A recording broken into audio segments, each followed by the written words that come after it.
ইহুদি সন্তান রাসূলুল্লাহর খাদেম হলেন। ইহুদি হওয়ার কারণে মসজিদে ঢুকতে পারে না, ইহুদি হুজুরের সঙ্গে দাওয়াত খেতে অন্যের বাড়ি যেতে পারে না।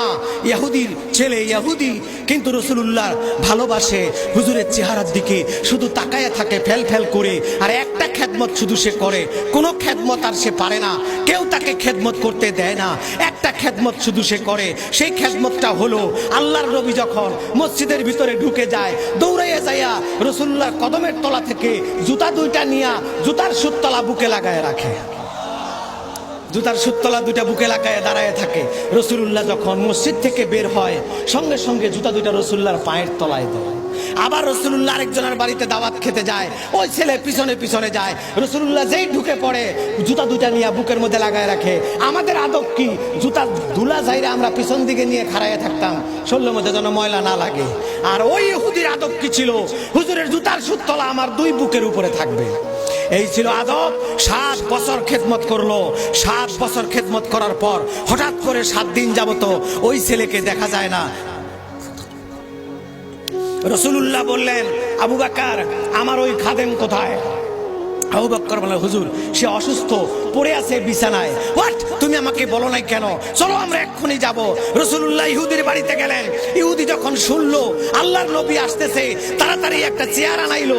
ছেলের বিছানা, অসুস্থ ছেলের বিছানার পাশে চেয়ার দিয়ে রাখলো। হুজুর আসবেন, বসবেন। হুজুর আসলেন। ফাজা আন-নবী সাল্লাল্লাহু আলাইহি ওয়াসাল্লাম ওয়া জালাসা ইনদা ফিরাশি। হুজুর চেয়ারে বসলেন না, ওই ছেলের পাশে বিছানায় বসে গেলেন। ওয়া ওয়াদা ইয়াদাইহি শরীফ আলা জাবহাতিহি। ছেলের কপালে হুজুর হাত রাখলেন, সঙ্গে সঙ্গে হাত টান দিলেন, মুখটা কালো হয়ে গেল। বললেন, বাবা জলদি কলেমা পড়।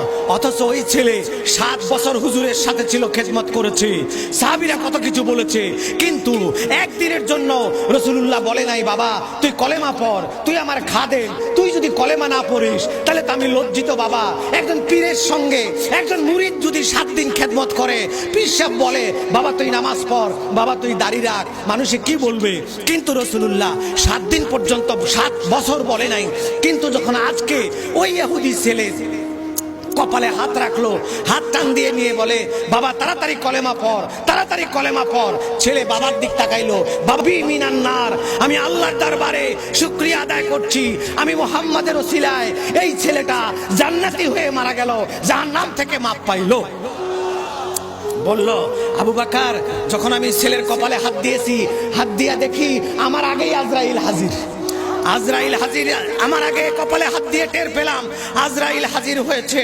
আমি তখন আল্লাহর কাছে চিৎকার করে বললাম, ও খোদা, কলিজা ফাটাইয়া বলছে, ও খোদা, যেই ছেলে 7 দিন পর্যন্ত, 7 বছর পর্যন্ত আমার জুতা বুকে টানলো, সেই ছেলে যদি চির জাহান্নামী হয়ে মারা যায়, আমি মুহাম্মদ সহ্য করতে পারবো না। আল্লাহ তাআলা আজরাইলকে বলে দিলেন, আজরাইল খবরদার আমার নবীর সাথে বেয়াদবি করবি না, যতক্ষণ পর্যন্ত ওই ছেলে কলেমা না পড়ে ততক্ষণ তার গায়ে হাত দিবি না। ছেলে কলেমা পড়লো, ছেলের জীবন চলে গেল। রাসূলুল্লাহ হেসে বললেন, জান্নাতি হয়ে গেল। ভাই জানেরা আমার, ইহুদি হওয়ার পরেও রাসূলুল্লাহকে ভালোবাসার কারণে মৌতের আগে ঈমান নিয়ে মরার সুযোগ হয়েছে কিনা আমাকে বলেন।